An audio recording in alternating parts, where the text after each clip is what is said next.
नमस्कार, ये आकाशवाणी शिमला है। अब आप राजकुमारी चंदेल से प्रादेशिक समाचार सुनिए। आज के मुख्य समाचार। प्रधानमंत्री नरेंद्र मोदी ने कहा, वोकल फॉर लोकल ने देश में कपड़ा क्षेत्र को दी नई गति, लोगों से स्थानीय उत्पादों को लोकप्रिय बनाने का किया आह्वान। हेमक्राफ्ट ब्रांड से जाना जाएगा राज्य हस्तशिल्प व हथकरघा निगम, मुख्यमंत्री सुखविंदर सिंह सुक्खू ने की घोषणा। केंद्रीय मंत्री अनुराग सिंह ठाकुर द्वारा हमीरपुर संसदीय क्षेत्र के मेधावियों के लिए शुरू की गई सांसद भारत दर्शन योजना का दूसरा चरण संपन्न। और स्वास्थ्य मंत्री धनीराम शांडिल ने राज्य स्तरीय सघन मिशन इंद्रधनुष अभियान का सोलन से किया शुभारंभ। अब समाचार विस्तार से। प्रधानमंत्री नरेंद्र मोदी ने कहा है कि वोकल फॉर लोकल एक जन आंदोलन बन गया है, जिसने देश में कपड़ा क्षेत्र को नई गति दी है। आज दिल्ली के प्रगति मैदान स्थित भारत मंडपम में 9वें राष्ट्रीय हथकरघा दिवस समारोह को संबोधित करते हुए प्रधानमंत्री ने कहा कि कपड़ा क्षेत्र में जो योजनाएं शुरू की गई हैं, वे बुनकरों और कारीगरों को न्याय दिलाती हैं। प्रधानमंत्री ने राष्ट्रीय हथकरघा दिवस पर लोगों से स्थानीय उत्पादों को लोकप्रिय बनाने की प्रतिबद्धता का भी आग्रह किया। 7 अगस्त को पूरा देश स्वदेशी आंदोलन को समर्पित नेशनल हैंडलूम डे मनाएगा। 7 अगस्त की ये तारीख हर भारतीय के लिए वोकल फॉर लोकल होने के संकल्प को दोहराने का दिन है। ये वर्ष हमारे स्थानीय कारीगरों, हमारे हस्तशिल्पियों और हमारे छोटे उद्यमियों के बनाए उत्पादों को खरीदने की प्रेरणा देता है। प्रधानमंत्री ने कहा कि सरकार का प्रयास हथकरघा और हस्तशिल्प से जुड़े लोगों के बच्चों की आकांक्षाओं को नई उड़ान देना है। ये विविधता सबसे पहले हमारे कपड़ों में नजर आती है।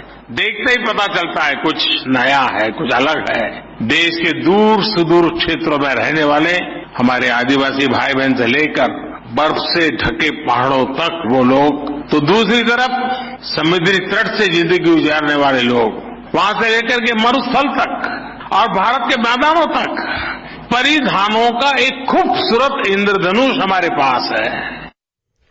नरेंद्र मोदी ने कहा कि सरकार हथकरघा उद्योग को बढ़ावा देने के लिए बिना गारंटी के ऋण दे रही है और हथकरघा बुनकरों के लिए छूट दरों पर कच्चा माल उपलब्ध करा रही है।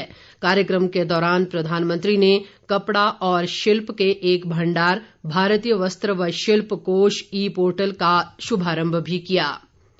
मुख्यमंत्री सुखविंदर सिंह सुक्खू ने हिमाचल प्रदेश राज्य हस्तशिल्प व हथकरघा निगम लिमिटेड का नाम हेमक्राफ्ट कॉरपोरेशन करने की घोषणा की है। राष्ट्रीय हथकरघा दिवस के अवसर पर आज शिमला के ऐतिहासिक गेयटी थिएटर में आयोजित एक कार्यक्रम में मुख्यमंत्री ने कहा कि इस रीब्रांडिंग का उद्देश्य निगम के कार्य को विस्तार देना और बाजार में एक विशिष्ट ब्रांड के रूप में उत्पादों को बढ़ावा प्रदान करना है। उन्होंने कहा कि प्रदेश सरकार हथकरघा व हस्तशिल्प के क्षेत्र में उत्कृष्ट योगदान देने वाले व्यक्तियों को सम्मानित करने के दृष्टिगत 3 श्रेणियों में राज्य स्तरीय पुरस्कार शुरू करने पर भी विचार कर रही है।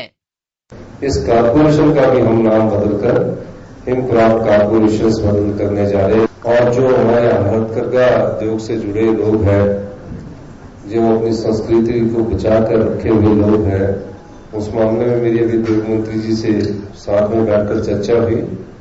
हम अगली बार राज्य स्तरीय स्टेट हैंडीक्राफ्ट का जो प्राइज है, पुरस्कार है, उसको शुरू करने जा रहे हैं। कई परिवर्तन की दिशाओं से हम गुजर रहे हैं, नियमों को बदला जा रहा है, तेजी से काम हो, उस दृष्टिकोण से हमारी सरकार कार्य कर रही है। सुखविंदर सिंह सुक्खू ने कहा कि वर्तमान प्रदेश सरकार राज्य को आत्मनिर्भर बनाने और कर्ज पर निर्भरता कम करने की दिशा में कार्य कर रही है। मुख्यमंत्री ने प्रदेश में हाल ही में प्राकृतिक आपदा के कारण 8 से 10 हजार करोड़ रुपए के अनुमानित नुकसान और पर्यटन क्षेत्र में इसके प्रतिकूल प्रभाव पर चिंता व्यक्त की। उन्होंने कहा कि राज्य सरकार स्थिति को सामान्य करने के लिए पूरी प्रतिबद्धता के साथ कार्य कर रही है। इससे पहले मुख्यमंत्री ने हथकरघा व हस्तशिल्प पर आधारित प्रदर्शनी का शुभारंभ भी किया। इस अवसर पर गेयटी थिएटर में पारंपरिक और आधुनिक परिधानों में फैशन शो का भी आयोजन किया गया। इस दौरान उद्योग मंत्री हर्षवर्धन चौहान ने कहा कि प्रदेश के उच्च गुणवत्ता वाले ऊनी उत्पाद तैयार किए जा रहे हैं, जिनकी देश और विदेशों में भारी मांग है। उन्होंने कहा कि राज्य सरकार प्रदेश के पारंपरिक व्यंजनों, संस्कृति और हथकरघा को बढ़ावा दे रही है। उधर कुल्लू के अटल सदन में भारत सरकार के बुनकर सेवा केंद्र द्वारा भी राष्ट्रीय हथकरघा दिवस मनाया गया। इस मौके पर कुल्लू के एसडीएम विकास शुक्ला ने बताया कि ग्रामीण अर्थव्यवस्था में हथकरघा व्यवसाय से जुड़े लोगों की अहम भूमिका है। उन्होंने कहा कि केंद्र व राज्य सरकार द्वारा बुनकरों और कारीगरों के आर्थिक सशक्तिकरण के लिए अनेक कार्यक्रम व योजनाएं शुरू की गई। कार्यक्रम में 100 से अधिक बुनकरों ने भाग लिया और प्रधानमंत्री नरेंद्र मोदी के संबोधन को भी सुना। प्रादेशिक समाचार आकाशवाणी शिमला से प्रसारित किए जा रहे हैं। केंद्रीय सूचना व प्रसारण मंत्री अनुराग सिंह ठाकुर द्वारा हमीरपुर संसदीय क्षेत्र के मेधावी विद्यार्थियों के लिए शुरू की गई सांसद भारत दर्शन योजना 2 आज संपन्न हो गई। इस मौके पर अनुराग ठाकुर ने अपने दिल्ली स्थित आवास में यात्रा पर गई हमीरपुर संसदीय क्षेत्र की 21 मेधावी बेटियों का स्वागत किया और उनके अनुभव सुने। केंद्रीय मंत्री ने बताया कि इन बेटियों ने अपनी यात्रा के दौरान दिल्ली और उत्तर प्रदेश के कई विश्व प्रसिद्ध स्थलों का भ्रमण किया। अनुराग ठाकुर ने कहा कि इस यात्रा के बाद इन मेधावी बेटियों के दुनिया को देखने के दृष्टिकोण में व्यापक बदलाव आया है, जो बेहद सुखद है। इस अवसर पर यात्रा पर गई मेधावी छात्राओं ने बताया कि सांसद भारत दर्शन एक अनूठी पहल है, जिसके तहत उन्हें बहुत कुछ सीखने को मिला है। छात्राओं ने इसके लिए अनुराग ठाकुर का आभार जताया। उप मुख्यमंत्री मुकेश अग्निहोत्री ने कहा है कि प्रदेश सरकार अपनी सभी गारंटियों को चरणबद्ध ढंग से पूरा करेगी और लोगों की आकांक्षाओं पर खरा उतरेगी।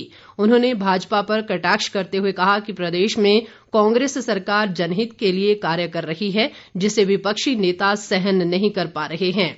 अग्निहोत्री ने कहा कि राज्य सरकार आपदा के समय राहत व पुनर्वास कार्य पर विशेष ध्यान दे रही है और प्रभावितों को हर संभव मदद दी जा रही है। उप मुख्यमंत्री ने पूर्व भाजपा सरकार पर माफिया को संरक्षण देने का आरोप भी लगाया। प्रदेश भर में आज से स्वास्थ्य विभाग द्वारा मिशन इंद्रधनुष कार्यक्रम शुरू किया गया है। स्वास्थ्य मंत्री कर्नल धनीराम शांडिल ने आज सोलन स्थित क्षेत्रीय अस्पताल से राज्य स्तरीय सघन मिशन इंद्रधनुष अभियान का शुभारंभ किया। इस अवसर पर उन्होंने कहा कि 5 वर्ष तक के बच्चों और गर्भवती महिलाओं के टीकाकरण के लिए ये अभियान बेहद लाभप्रद है। शांडिल ने बताया कि यह अभियान 3 चरणों में आयोजित होगा। इसके तहत पहला चरण 7 से 12 अगस्त, दूसरा चरण 11 से 16 सितंबर, जबकि तीसरा चरण 9 से 14 अक्टूबर तक आयोजित किया जाएगा। स्वास्थ्य मंत्री ने कहा कि इस अभियान को सफल बनाने के लिए सभी जिलों को उचित निर्देश दिए गए हैं। शांडिल ने कहा कि इस अभियान के तहत ऐसे सभी क्षेत्रों को कवर किया जाएगा जहां अभी तक 0 टीकाकरण हुआ है। कृषि मंत्री चंद्र कुमार ने आज कांगड़ा जिला में इंदौरा उपमंडल के बाढ़ प्रभावित विभिन्न स्थानों का दौरा किया और नुकसान का जायजा लिया। इस अवसर पर उन्होंने कहा कि प्रदेश में बाढ़ प्रभावित क्षेत्रों में जरूरी सुविधाओं को बहाल करने और निर्माण कार्यों को युद्ध स्तर पर पूरा करने के लिए राज्य सरकार ने 1000 करोड़ रुपए की विशेष राशि का प्रावधान किया है। चंद्र कुमार ने कहा कि ब्यास नदी में आई बाढ़ से पौंग डैम का जलस्तर अत्यधिक बढ़ जाने के कारण इंदौरा व फतेहपुर उपमंडल में फसलों और उपजाई भूमि को काफी नुकसान हुआ है।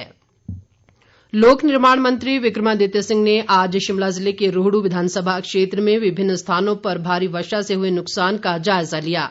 इस दौरान उन्होंने रोहडू व संदासू में स्थानीय लोगों की समस्याएं भी सुनी। इसके अलावा लोक निर्माण मंत्री रोहडू उपमंडल के लैला गांव में बादल फटने के कारण आई बाढ़ में अपनी जान गंवाने वालों के परिजनों के घर भी गए और प्रभावितों को हर संभव सहायता का आश्वासन दिया। विक्रमादित्य सिंह ने बताया कि सेब सीजन के दौरान सभी सड़कों को यातायात के लिए बहाल करने का कार्य युद्ध स्तर पर किया जा रहा है, ताकि बागवानों की सेब की फसल समय पर मंडियों में पहुंच सके। सांसद सुरेश कश्यप ने आज नई दिल्ली में केंद्रीय सड़क परिवहन व राजमार्ग मंत्री नितिन गडकरी से भेंट की। इस दौरान उन्होंने केंद्रीय मंत्री के साथ सोलन मीनस चैला नेरीपुल कुमारहट्टी और सराहां चंडीगढ़ सड़क के उन्नयन के संबंध में विस्तृत चर्चा की। सुरेश कश्यप ने कहा कि ये दोनों सड़कें राजगढ़ से गुजरती हैं, जो सिरमौर जिला का आंतरिक क्षेत्र है। उन्होंने केंद्रीय मंत्री से आग्रह किया कि इन सड़कों को तत्काल उन्नयन की आवश्यकता है। प्रदेश भाजपा अध्यक्ष राजीव बिंदल ने कहा है कि भारतीय जनता पार्टी 14 अगस्त को विभाजन विभीषिका स्मृति दिवस कार्यक्रम आयोजित करेगी। एक बयान में उन्होंने कहा कि भाजपा ने इस वर्ष देश भर में विभाजन विभीषिका स्मृति दिवस मंडल स्तर पर आयोजित करने का निर्णय लिया है। बिंदल ने कहा कि इस अवसर पर मंडल स्तर पर प्रभात फेरियां, मौन जुलूस और कैंडल मार्च निकाले जाएंगे। उत्तर रेलवे ने सोलन से कालका तक ट्रेनों की आवाजाही 27 अगस्त तक स्थगित कर दी है। फिलहाल लोगों को शिमला से सोलन तक ही रेल सुविधा मिलेगी। शिमला रेलवे स्टेशन के अधीक्षक संजय घेरा ने ये जानकारी दी। उन्होंने बताया कि इससे पहले ट्रेनों की आवाजाही 6 अगस्त तक बाधित थी, लेकिन ट्रैक ठीक नहीं होने से अब 27 अगस्त तक आवाजाही बंद रहेगी। अंत में मुख्य समाचार एक बार फिर। प्रधानमंत्री नरेंद्र मोदी ने कहा, वोकल फॉर लोकल ने देश में कपड़ा क्षेत्र को दी नई गति। लोगों से स्थानीय उत्पादों को लोकप्रिय बनाने का किया आह्वान। हिमक्राफ्ट ब्रांड से जाना जाएगा राज्य हस्तशिल्प व हथकरघा निगम। मुख्यमंत्री सुखविंदर सिंह सुक्खू ने की घोषणा। केंद्रीय मंत्री अनुराग सिंह ठाकुर द्वारा हमीरपुर संसदीय क्षेत्र के मेधावियों के लिए शुरू की गई सांसद भारत